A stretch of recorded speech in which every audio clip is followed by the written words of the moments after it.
a vengeful spirit that seeks to enact justice and revenge to his so-called friends. A person who was left to rot and be washed away by the river stream of time. Though the story wouldn't end with the death of Brandon. Rather, the story starts with this tainted creature who wears the skin of Mario. But before I describe the story of SuperMario.exe, I first have to delve into another character by the name of Dario. I should mention this here, but SuperMario.exe isn't Mario.exe made by Cruel Rash, and I want to put that at the beginning of the video. Perhaps we'll talk about Cruel Rashes another day. But this is instead a replacement for Dario. Allow me to explain. Dario found his popularity primarily through a Let's Play by Luigi Kid. Or at least that's where I know it from. His first game was absolutely horrendous, being a complete copy of the original Sonic EXE game, but honestly, somehow worse. And I'm not saying the original Sonic EXE game was anything good, but this is just... wow. They just took some assets, did a little bit of coloring, and why the hell is Sonic right there? Anyway, the creator of the character was made by Albert Games, otherwise known as 2002 ABC Dario. While there isn't a wiki page to our good friend Dario here, I was able to see his lore along with his full design. For those curious, the story is... well, it's not great. In the first chapter, it just says that Dario was bullied and was killed by being pushed down a flight of stairs. The three bullies would be turned into different Mario characters, and thusly the torment would begin. As you can see here, Dario has a sword. This could be a mistranslation. It was originally in Spanish, but I believe this sword's name is Swordy. Now, I think it's because of this absurdity. The story and game actually took off in the earlier days of creepypastas, as a lot of creepypastas were just bad or shocking. And I'm not saying that it was a super popular game or story, though Dario definitely left behind an interesting legacy. It is seeing new life. What do I mean by that? Well, let's move on to what this video is really about. This is SuperMario.exe.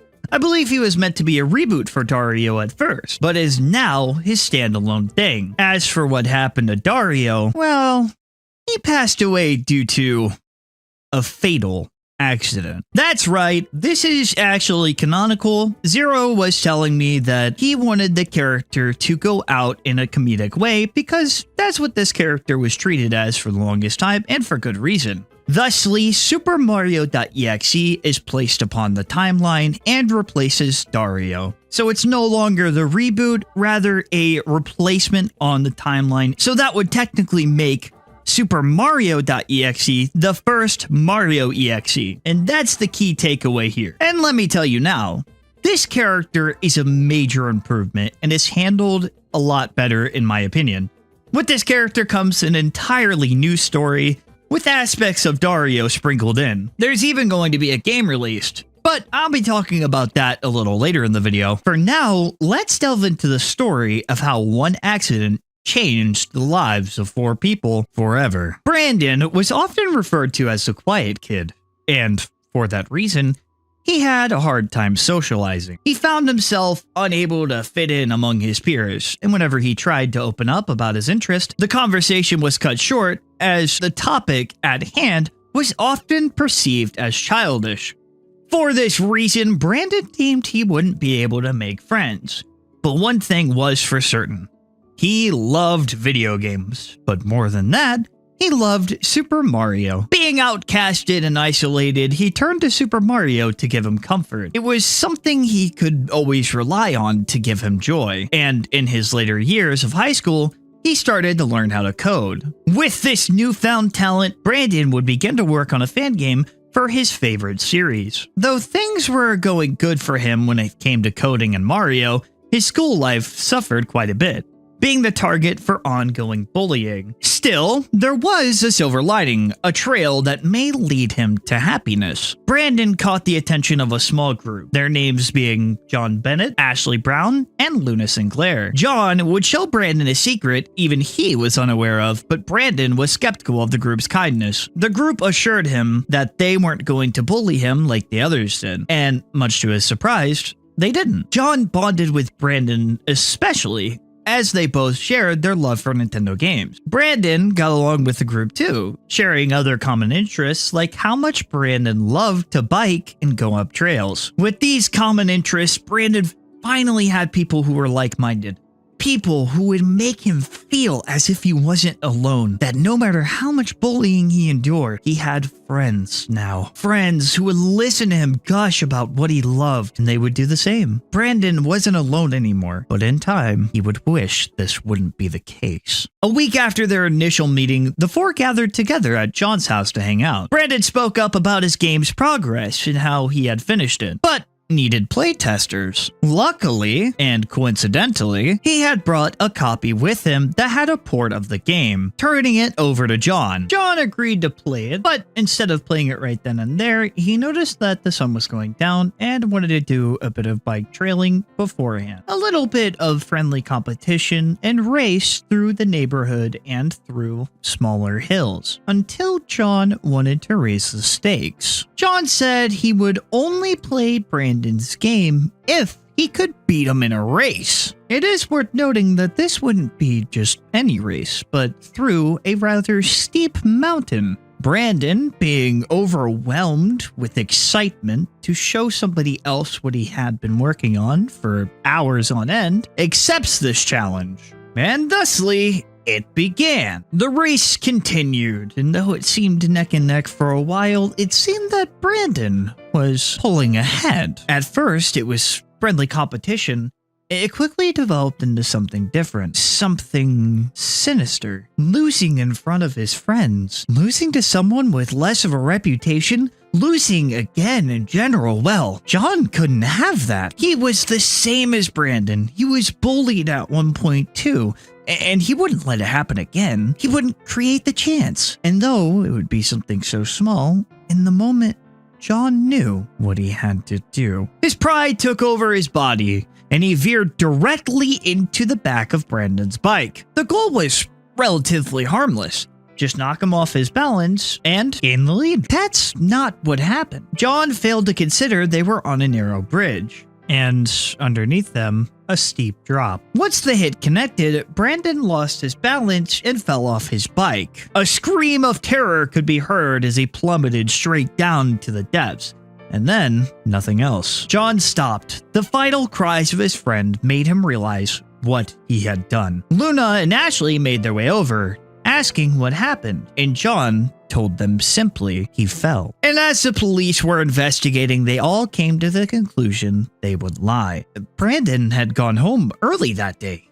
Yeah, that's what happened, and we never heard from him again. And with that, Brandon's story came to an end. Or so that's what they say. Brandon awoke to something bizarre. He felt like he was in immense pain, like his body had been mangled. A man stood in front of him, a man dressed in red. They abandoned you. Instead of taking responsibility, they chose to protect themselves. They moved on. And no one is coming for you. I'm sorry, Brandon. You didn't deserve this. It isn't fair to be cast away like that, left to die alone. But I'm here to make things right. I can give you another chance. A new life. A life where you'll never be ignored, never be ridiculed, never be helpless again. They all hurt you. Not just John. Not just the girls. Everyone. They treated you like you didn't matter. So tell me, Brendan, why should you do right by people who never do right by you? And thus, a deal was about to be made. Brandon found himself in a familiar place. It appeared to be his game. The man in the red suit stood beside him. In this world, you'll have all the power you could ever want, and get the revenge you seek. But, in return, you give me your soul. And this was the deal that Brandon made with the man in the red suit. Though there would be an additional stipulation. Brandon could actually die should the group reach the end of the level. And if they're able to access the final axe, they can wipe Brandon from existence. Though with how much power had been granted to Brandon, it was a deal he couldn't refuse. Ah, good. Well, in that case, you have fun, Brandon, until we meet again. It would be some time before Brandon would be able to enact his revenge. Fast forwarding to 2004. The friend group was about to graduate high school, and with the time they had left, they would spend it together. John invited them over to his house as he did many times before, and while looking for games to play, he came across one that was familiar. A game they were supposed to play a long time ago. A game made by Brandon titled Super Mario. John exclaimed to the group he felt obligated to see what Brandon made, and they all agreed. The group booted up the game, only to find something truly unexpected.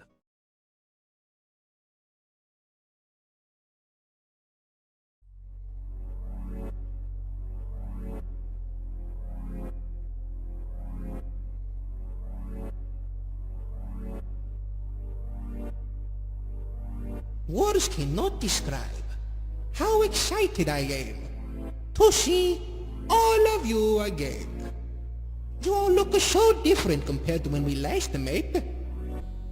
So much a change physically, yet spiritually, I know you're all the same. I know why you're here. You're not here out of grief or sympathy. That's not in your nature. You came here for closure. You came here to bury the hatchet and walk away. None of you have a say in walking away.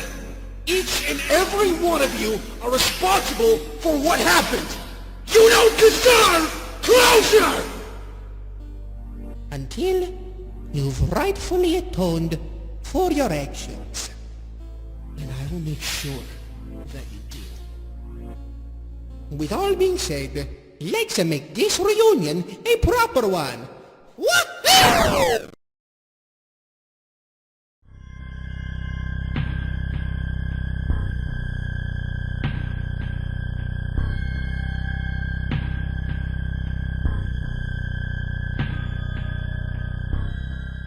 And that is what leads us to the game. The game is still in development, but it's going to be releasing a demo soon. We've heard stories like this before, but the way this is handled and the work that's going into it is something I am excited to see. A quick shout out to Zero for making the thumbnail of the video and providing me with lore, along with anything else I needed for the character. The link to Zero's team will be down in the description below, along with where you can follow the project. Thank you everyone so much for watching. Until next time, stay freaky!